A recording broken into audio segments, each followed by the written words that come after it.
وہ ہے. اس میں بھی یاد رکھیے وہ صرف بہنوں اور بھائیوں کا مسئلہ ہے.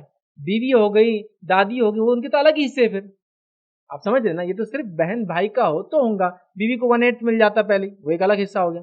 یہ صرف بہن بھائی کے حد تک ہو جائیں گا. جب میل فی مطلب سنس اینڈ ڈاٹر جب ہوں گے صرف اس کے اندر ہوگا، اس لیے کہ لڑکے ہی لڑکیوں پہ خرچ کریں گے، ان کا کریں گے. اور ظاہر سی بات ہے جب یہ لڑکی کسی کی شادی میں جائیں گی تو اس کے شوہر پہ بھی تو ایک حصہ مل کے آ رہا، اس کا آدھا مل رہا، تو سیم اس کے ساتھ بھی ہوگا.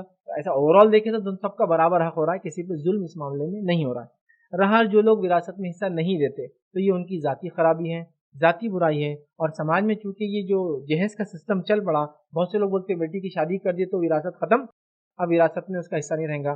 ایسا نہیں ہوتا. لیکن وہ کیا ہو رہا ہے، لڑکی بول رہے نہیں ابا تم بہنوں کی شادی میں 10-10 لاکھ لگا رہے، ہماری شادی تو 1 لاکھ میں ہو گئی، لہٰذا بہنوں کا وراثت کا حصہ کٹ، کیونکہ وہ ہماری بعد میں وراثت اتنی بننے والی. تو یہ سب کیا ہو رہا ہے، وہ جہیز کی لعنتوں کی وجہ سے کیا ہو گیا، وراثتیں ختم ہوتی چلی جائیں. تو آپ جہیز کا سسٹم ختم کیجئے تو وراثت سسٹم باقی بھی رہے گا. اور ہم وراثت کیوں نہیں دیتے، اس میں میرا پورا ایک لیکچر ہے جس میں میں نے 50 پوائنٹس رکھا کہ 50 وجوہات جس کو ہم بہانہ بنا کے وراثت نہیں دیتے. تو لہٰذا وہ لیکچر انشاءاللہ جیسے آپ دیکھیں اس میں اور تفصیلات میں نے دی ہے، اور اس کا گناہ بھی میں نے رکھا ہے کہ اگر کوئی مارتا ہے تو کتنا بڑا گناہ ہے. صرف یہاں ایک بات بتا دوں، قرآن میں اللہ رب العزت نے جو لڑکی کا حق ہے، یاد رکھیے اس کو پیمانہ بنایا ہے مرد کے حق کے لیے، اور کہا کہ مرد کے لیے جو اس کے نصیب میں ہے، وللنساء، اور عورت کے لیے جو اس کے نصیب میں ہے. اور نصب جو عربی کا لفظ ہے اس کا معنی ہوتا ہے کسی چیز کو کہیں لگا دینا.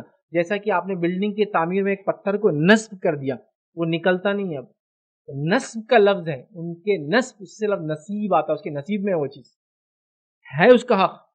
سمجھ رہے آپ؟ اور عورت کو پیمانہ بنایا مرد کی وراثت کا.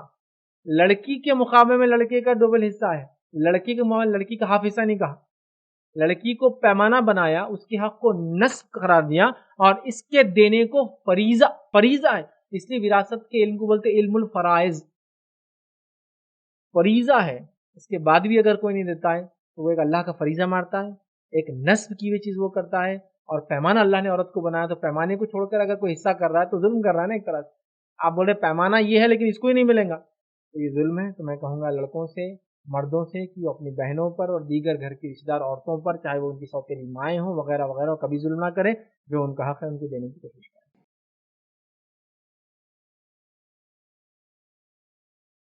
السلام علیکم. آپ بھی ہمارے اس کام میں تعاون کریں اپنی زکات و صدقات کے ذریعے. ڈونیشن ڈیٹیلز کے لیے ڈونیٹ پر کلک کریں. اگر آپ کو ہمارے ویڈیوز پسند آئے ہیں تو اسے شیئر کریں اور ثواب کے حقدار بنیں. روزانہ ہمارے ویڈیوز کو پانے کے لیے ہمارے یوٹیوب چینل کو سبسکرائب کریں اور بیل آئکن دبائیں. ہم سے دیگر سوشل میڈیا پر جڑنے کے لیے ویڈیو میں دیے گئے آئی ڈی کو سرچ کریں. جزاک اللہ.